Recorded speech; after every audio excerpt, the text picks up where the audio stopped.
But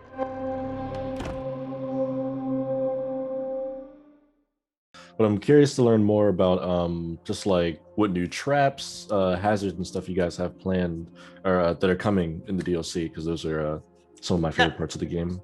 Yeah, so the DLC comes with some new gear. It comes with three new pieces of gear, new scenarios, and a new race, which we never did in OMD2. In OMD2, we would add some new enemies, but this time I kind of focused it around like a race because I wanted to do some things. I wanted to do race abilities, which we kind of had in OMDU. That I guess you could use that as another example of something we learned in OMDU that was technically kind of cool. As you know, it's probably by now it's the Cyclopean race, and the race ability for the Cyclopeans is that they heal each other when they die. So they're kind of challenging when it comes to the regular Orcs game, which we feel is fine. We consider, DLC to be sort of like the upper end content, although you will have all three difficulties when you play the new scenarios and stuff. You can play on Apprentice, and it's much easier than, say, playing on Riftlord.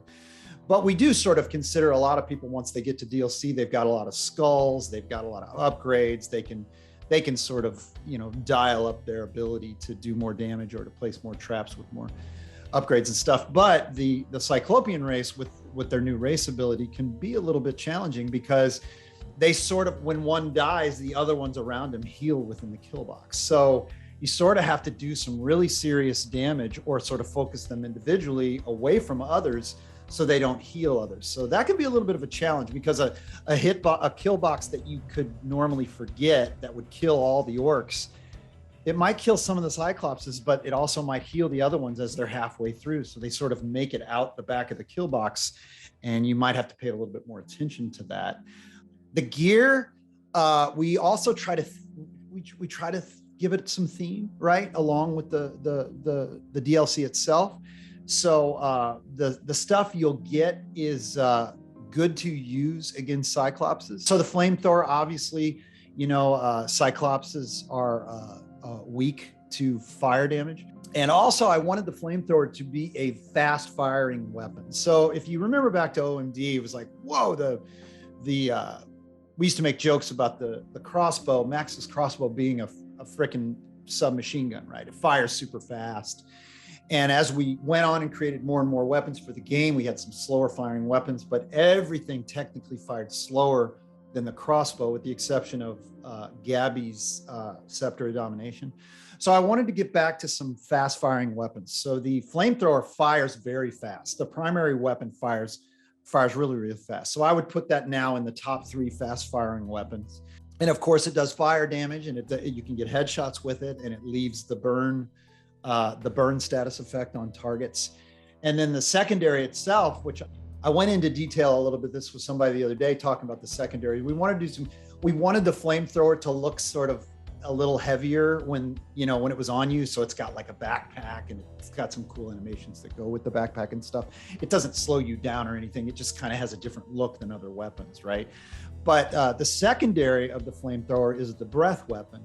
And the breath weapon actually gets hotter the longer you use mana on it. So like if you do short bursts with the breath weapon, you can burn down some lower end units pretty quickly, like light orcs or kobolds or even medium orcs.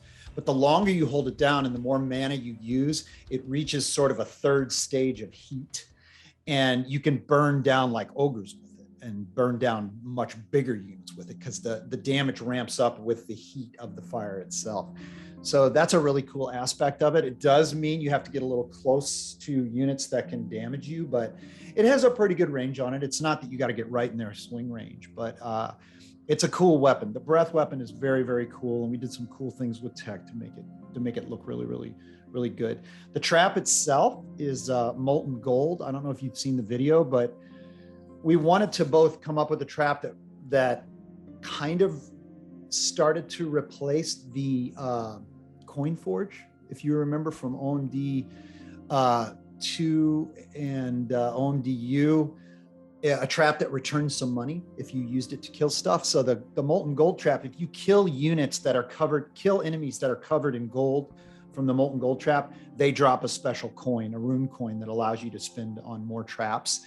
It's also been designed to be specifically a very good endless trap for the endless players, but it's a very cool trap. And if you think about like traps like the gravity pillar or I guess, ballista or stuff like that, it works at any ceiling height. So you can put it on a really, really high ceiling, and the timing will obviously be different as units walk under it, but it will, spill the gold all the way down to the floor and get on the units below it. But it is a very pretty trap, and the artist did an amazing job on the effects and everything, but it is very cool. And then the Cyclopean Gaze trinket. So, listen, I don't know that it's technically a mistake. I guess there's some things about the Cyclopean Gaze trinket that people may see as kind of a high-end player usage, but basically what it does is when you have it equipped, all of our trinkets have an equipped passive ability, and then they all have a use ability. So the passive ability on the Cyclopean Gaze trinket is that when things hit you, they immediately turn to stone. A percentage of things, a percentage of enemies that hit you, there's a chance that they'll be turned to stone. I don't know what the exact number is set to right now, but it's relatively high. So a lot of enemies, when they hit you, they'll just turn to stone. That's the passive ability. The use ability, you can choose to turn yourself to stone. But what we did to make that cool was you don't drop aggro. So if you think about, if you're a big Orcs player and you really understand how the game works and like building kill boxes and stuff in your kill box has cooldowns before it fires twice. We allowed you to turn yourself to stone for a really long period of time. So you can turn yourself to stone inside a kill box, and guys will sit there and hit on you and hit on you. And as they hit on you, you're not taking damage. They're stoning themselves as they hit you from the passive ability. Plus you're holding them in the kill box for long periods of time. So you can hold guys in the kill box for traps to fire twice, maybe, and things like that. You can also remove yourself out of the stoned ability anytime you want. It's timed. I think, it's like 20 seconds. It's a long time. You can stay stoned for a long time, or you can choose to leave the stone ability anytime you want. But it's a pretty cool ability, and it's a pretty cool trinket, and the upgrades for it really enhance it a lot. And one of the upgrades is like 100% of enemies that hit you turn to stone when you have the Cyclopean trinket. So if that's the passive ability. So remember, when you're not stoned yourself, you will still take damage from the hit. But if you upgrade to where 100% of the enemies turn to stone that hit you, it's pretty cool, because every single enemy that hits you will just immediately turn to stone. And then the other unique upgrade is that you explode when you leave the stoned mode. So like, if you can imagine going into the middle of a kill box, turning yourself to stone, and then enemies just start hitting you and hitting you and hitting you. You're not taking any damage. You're just stoning and locking enemies down. And as you lock them down, more enemies aggro. So they just keep wanting to try to get you, but they can't. And then you leave the ability and you explode into a bunch of rocks in a bunch of different directions. It's pretty powerful. It's a pretty powerful upgrade as well. So depending on your play style, I would imagine melee players would get a lot of use out of it. And then people who figure out how to use it within their kill boxes, really, really powerful. I'm curious, you mentioned that you guys are adding new missions, new war scenarios. Are Not these, new, there won't be a new war scenario in this DLC. Okay. There'll be 3 new missions though. They're all based around the Cyclopean theme. Gotcha. Well, those new missions, are they gonna kind of expand on the lore and story established in Orcs Must Die 3, or will they kind of be their own side story? Well, I want to forget to say one thing that you reminded me about. I don't want to forget it. But to answer your question, the lore always gets expanded by virtue of the fact that whenever we add things to the world, there's not a story that comes with these 3 scenarios. We didn't do a story, but by virtue of the fact of adding a new race, I can guarantee you that race will be considered part of the lore going forward, right? So it basically, what it does when we add new things like this is it allows for us to think about those things for the future of the franchise, right? Like if we wanted to do, anything we wanted to do in the Orcs Must Die franchise, can feed off of the content and the lore that we've done in Orcs Must Die 2 and 3, ignoring OMDU, right? Canter wise and story wise. So all of that stuff, we've always sort of built the lore over time. Like we did with OMD3, we took you further in Max and Gabriella's experiences with the Order from OMD2. So yes, I think the short answer is yes. It always adds to the lore and the depth of our world. But there's not a specific story along with this DLC. As it just like in OMD2, we really didn't do story stuff in the DLCs, but we did add units that we plan to use or have in the future all the time. But the one thing I wanted to mention, Donovan, was you're right about gear. Like when we add, it's amazing how one piece of gear in the Orcs world can all of a sudden dramatically enhance a bunch of older pieces of gear in the game. We were talking about this the other day, and the example would be the Cyclopean Gaze Trinket, a really good one. It's like all of a sudden that gives you a whole lot of other thought that you can put into melee weapons, right? Like if you're a melee weapon player, the Cyclopean Gaze Trinket might all of a sudden be something worth putting on your loadout bar, right? Because a lot of OMD players get their loadout they like, especially late game, right? They get the loadout they like, and it's very hard to get them to change that loadout, right? They rely on that loadout unless we force them to make the change, which is by design. Like Fire Fiends might force you to make a change to your loadout. But one of the things I really like to try to do, the design department really likes to try to do, is we like to try to challenge you with, I know you're an ice amulet guy, but maybe it's worth taking off your loadout bar now because the Cyclopean Gaze Trinket enhances something that you didn't really think about. Or I know you're an Audiblista guy, but maybe this Molten Gold Trap is worth considering, right? The cost is relatively cheap. It gives you more money back. So that's a very strong thing in the Orcs world that I think works really, really well, as we add new stuff. What has the community response kind of been like so far, just to what you guys have shown of the DLC? And what would you say is some stuff you're excited for them to get their hands on the most once that's Well, I personally think, and a lot of the people at the studio have been saying as we play test the new scenarios, that these are the most fun scenarios so far. That's kind of, I mean, we play the scenarios so much, it's like new stuff is fun, right?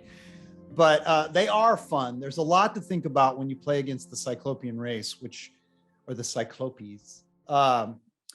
There's a lot to think about when you play against them because it's a little bit different than just killing orcs, right? Hence the race ability. I think in general the visuals are amazing. I think the new traps and the new trap and the new gear has been thought of to go along with this really, really well. I think some of the things that people always talk about, I love fast firing weapons, I want the Corn Forge back, I want something that plays good, and we try to consider as much as we possibly can when we come up with traps for the game and when we come up with gear for the game. And I feel like we filled some holes. There's always holes in games, and as we go forward, we'll try to fill more of those holes. But yeah, it feels like the response has been good. It feels like people see it and they get excited about it. And, I don't know, it enhances the game, right? It allows you to get more skulls and unlock more stuff and kill more orcs. There's always going to be orcs, so nobody has to worry about that. There's the orcs. The orcs are going to be mixed in with the Cyclops. So you don't have to worry that there'll be plenty of orcs to kill and listen to, holler when you throw them off a cliff or whatever. But I feel like the response has been pretty good. I haven't heard anything really, really negative about it. I know in 3 people were saying they wanted more enemy variety. That was so you're obviously listening to the fan base. Like they do listen, people. It just takes a while for it to implement into a video game because video game development is complicated and a long process. Oh, Greg, I wish there was a way for all the fans to just sit in on a design meeting the day after our community guy says, these 10 people are complaining that traps are too weak, right? Like we spend so much time and cells on listening to that and being concerned about that. But as you guys know, I mean, you can't let a few people like determine what you do and like how you balance a game. I mean, there's some people, you know, you have to listen, but you also have to make smart decisions for your product, right? And we agonize over it, dude. We sit and we really do go over. Sometimes we go over like specific reviews, and we look into the details of what this person's saying. We try to get down to the core of their complaint, and we're like, can we fix this? Is there anything to fix here? Can we throw this person sort of a bone that will make them realize that we may not agree entirely with what they're complaining about, but we do hear them, and we do want to try to. Sometimes it's just perception, right, Greg? It's like to show them that their perception, whether right or wrong, we're acknowledging it, and we're talking about it, and we're like, what can we do to maybe make this perception better, or I guess worse, depending on what the perception is. Well, what's next for you guys? I mean, you guys are doing the DLC for Orcs Must Die 3. Like, what's the future hold for Robot? Well, we've got things obviously that we're messing with that we can't talk about. But I will say that we're always talking about the Orcs IP, right? The Orcs franchise. Like what could that do? What could that be? You know, I'm a big believer that having sequels too close to each other is something you really want to consider, right? If there's not enough time between sequels, I think it sort of puts different decisions. It sort of puts different arguments into decisions you make, right? Right. Like, do you make a sequel? Do you make DLC? Like, you know, how much time? Like, those things are I'm sure you come up all the time. Right. There's a couple of things I should make clear on like just Orcs Must Die 3. We do have more things in the works as far as DLC. I can't talk about it, but we do have more things in the works there for Orcs Must Die 3. So that would be sort of a in the near future answer to your question.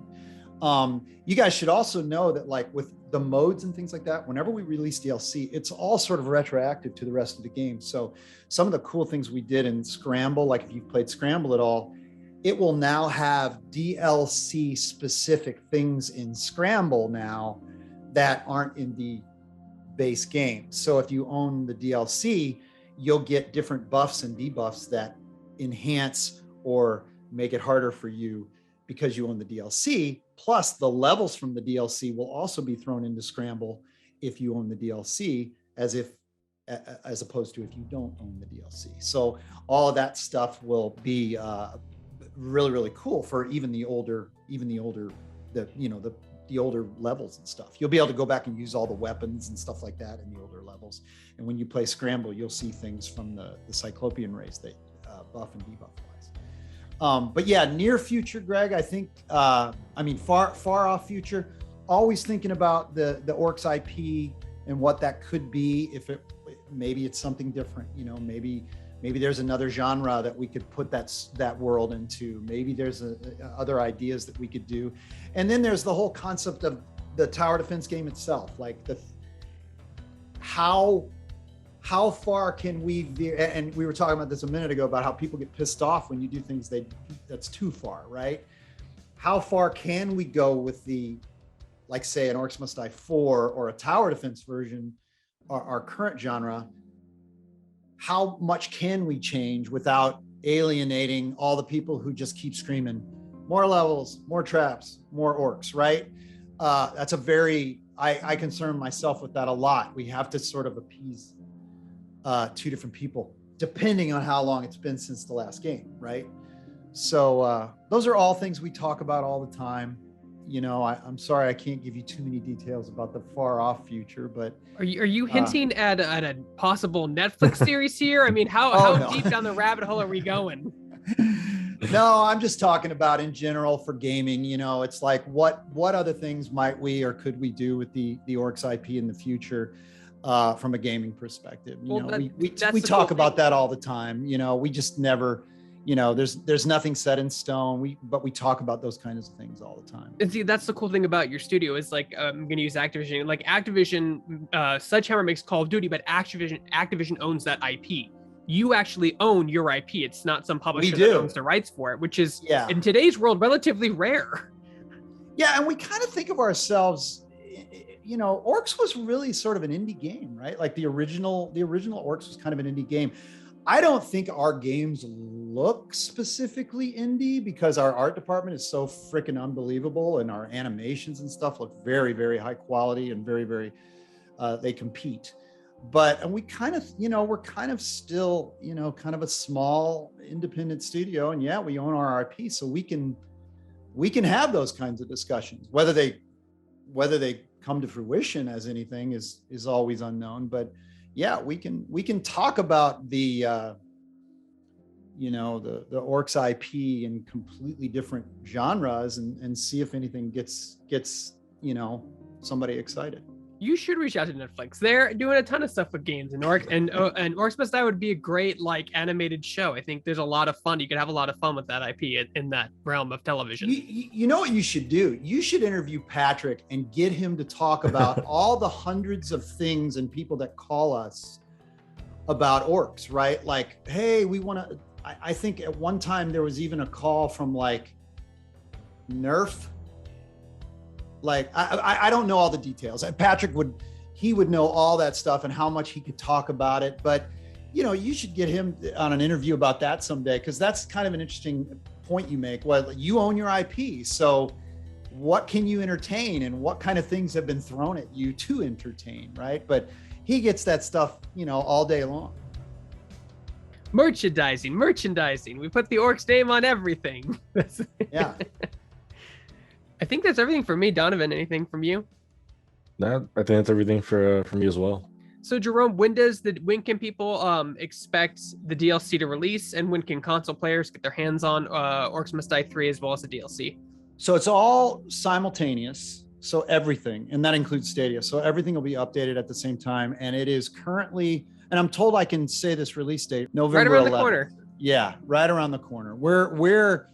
We're testing and playing final builds at the studio, and we're feeling pretty good about it. And we're fixing, a few bugs here and there. But yeah, it's solid. And November 11th is the date.